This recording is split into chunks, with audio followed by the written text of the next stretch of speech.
Welcome back to my YouTube channel the literature talks. और आज की इस वीडियो में हम लोग लिटरेचर की जो रूट्स एंड विंग्स की बुक है क्लास सिक्स्थ की, उसका चैप्टर 13 जो हम पढ़ चुके हैं पहले ही, अबव एन एडम, आज हम उसकी बैक एक्सरसाइज डिस्कस करने जा रहे हैं। और उस बैक एक्सरसाइज में हम लोग टेक द राइट आंसर्स करेंगे, फिल इन द ब्लैंक्स करेंगे और क्वेश्चन आंसर्स के साथ साथ लैंग्वेज स्किल के 2 क्वेश्चन और एक्टिविटी का 1 क्वेश्चन करेंगे।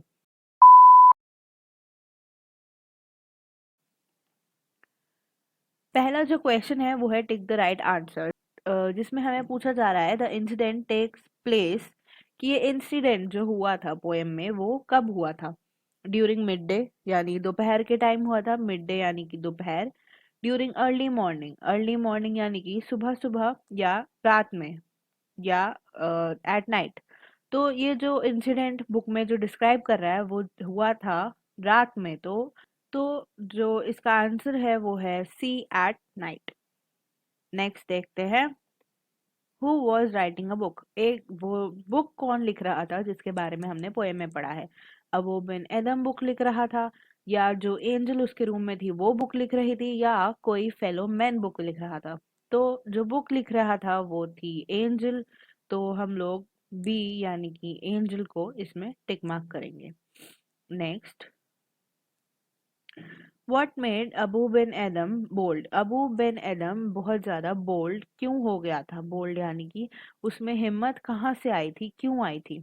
एक्सीडिंग पीस की वजह से। एक्सीडिंग पीस यानी कि वो बहुत ज्यादा मेडिटेशन करता था तो उस वजह से वो बोल्ड था। या एक्सीडिंग मून लाइट यानी कि जो उसके रूम में इतनी ज्यादा चमक हो गई थी एकदम से, उसकी वजह से था। या उनके उसके फेलो मैन यानी कि उसके जो ह्यूमन बींग्स आसपास रहते थे उनकी वजह से था। तो जो अबू बिन एडम बोल्ड हो गया था वो उसके एक्सीडिंग पीस की वजह से था। तो हम ए यानी कि एक्सीडिंग पीस को टिक करेंगे।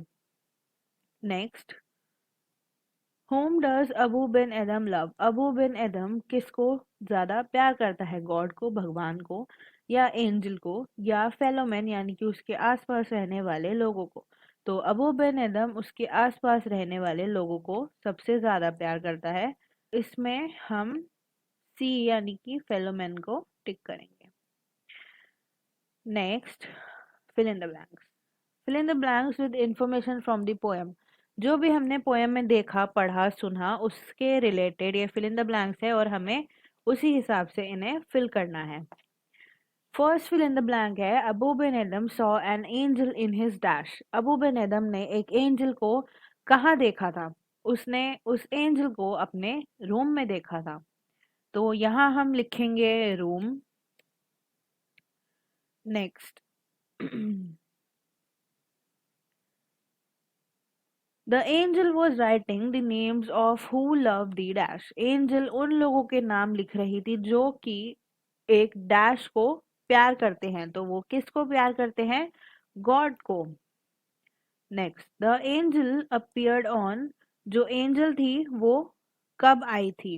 अपीयर्ड यानी कि आना, तो एंजल कब आई थी, रात में। तो हम लिखेंगे the angel appeared and, appeared on, वैसे इन होना चाहिए, अपीयर्ड इन नाइट। अब हम नेक्स्ट करते हैं, आंसर दिस क्वेश्चन में लास्ट में करवाऊंगी हमेशा की तरह। अब हम करेंगे लैंग्वेज स्किल्स। लैंग्वेज स्किल का फर्स्ट क्वेश्चन है, right any 4 parts of rhyming words from the poem. हमें पोएम में से कोई भी 4 राइमिंग वर्ड्स लिखने हैं, उनका पेयर लिखना है। यानी कि एक में 2 वर्ड राइमिंग होने चाहिए। लाइक जो फर्स्ट हमने पोएम में देखा वो था रूम एंड ब्लूम। फिर सेकंड जो हमने पोएम में देखा वो था then and main.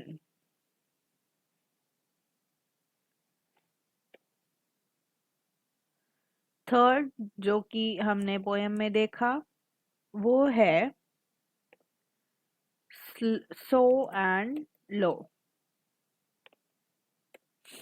Fourth and last जो हमने पोएम में देखा वो है night and light. Question, find the antonyms of the following words from the poem. Antonyms यानी कि अपोजिट वर्ड। हमें यहाँ वर्ड्स दिए गए हैं, हमें इनके अपोजिट वर्ड्स जो कि पोएम में लिखे हुए हैं उन्हें फाइंड करना है और यहाँ लिखना है। तो फर्स्ट वर्ड हमें दिया गया है डिक्रीज। डिक्रीज का मतलब होता है कम होना। डिक्रीज का एंटोनिम या अपोजिट वर्ड जो हमने पोयम में पढ़ा है वो है इंक्रीज, और इंक्रीज का मतलब है ज्यादा होना। नेक्स्ट है वॉर। वॉर का मतलब होता है लड़ाई, और हमने पोयम में वॉर का एंटोनिम या अपोजिट वर्ड जो पढ़ा है वो है पीस यानी कि शांति। नेक्स्ट वर्ड है विदर। विदर का मतलब होता है मुरझाना, यानी कि फूल जो है वो मुरझा गए हैं। और विदर का अपोजिट एंटोनिम जो हमने पोएम में पढ़ा है वो है ब्लूम, यानी कि फूल जो हैं वो ग्रो कर रहे हैं, फ्लावर्स। नेक्स्ट है एब्सेंस। एब्सेंस का मतलब होता है कि कोई इंसान वहां पर मौजूद नहीं है, कोई इंसान या कोई भी चीज वहां मौजूद नहीं है, तो उसका एंटोनिम या जो हमने अपोजिट पढ़ा वो है प्रेजेंस।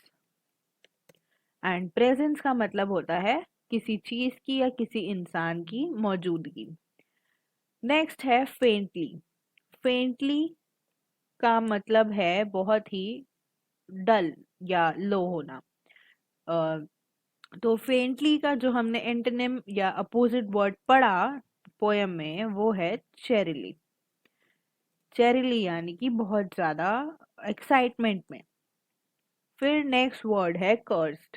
कर्स्ड यानी कि श्राप लगना, श्रापित होना, और इसका अपोजिट वर्ड या एंटोनिम जो हमने पोयम में पढ़ा वो है ब्लेस्ड। ब्लेस्ड यानी कि आशीर्वाद होना। ओके। ओके, सो अब हम आते हैं क्वेश्चन आंसर्स पे। फर्स्ट क्वेश्चन है what did Abou Ben Adhem want to know from the angel. यानी कि अबू बिन एडम पोयम में एंजल से क्या जानना चाहते थे। Abu bin Adam wanted to know if his name exists on the list. Abu बिन एदम एंजल से ये जानना चाहते थे कि क्या उनका नाम भी उस लिस्ट में है या नहीं। Next question, what did the angel reply. Angel ने उन्हें क्या रिप्लाई दिया था। The angel denied that his name was not on the list. Angel ने उन्हें मना कर दिया था कि उनका नाम लिस्ट में नहीं है।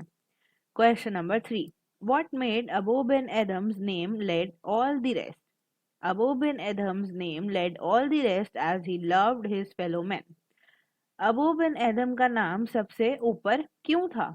अबू बिन एदम का नाम सबसे ऊपर इसलिए था क्योंकि वो अपने फेलो मैन यानी कि अपने आसपास रहने वाले ह्यूमन बींग्स को प्यार करता था। अब फोर्थ यानी कि जो एफ क्वेश्चन है एक्टिविटी का वो है right the theme of the poem in your own words. हमें पोएम की थीम बतानी है कि इस पोएम में क्या थीम है। The theme of this poem is that the people who love their fellow men will be blessed and loved by God Himself. तो इस पोएम की जो थीम है वो ये है कि जो लोग अपने फेलो मैन यानी कि अपने आसपास ह्यूमन बींग्स से प्यार करते हैं उन्हें गॉड सबसे ज़्यादा प्यार करता है और उन्हें ब्लेस करता है, यानी कि वो गॉड के फेवरेट हो जाते हैं। Okay, so that's all for today guys. I hope आप लोगों को ये बैक एक्सरसाइज समझ आई होगी, and for the next chapter stay tuned.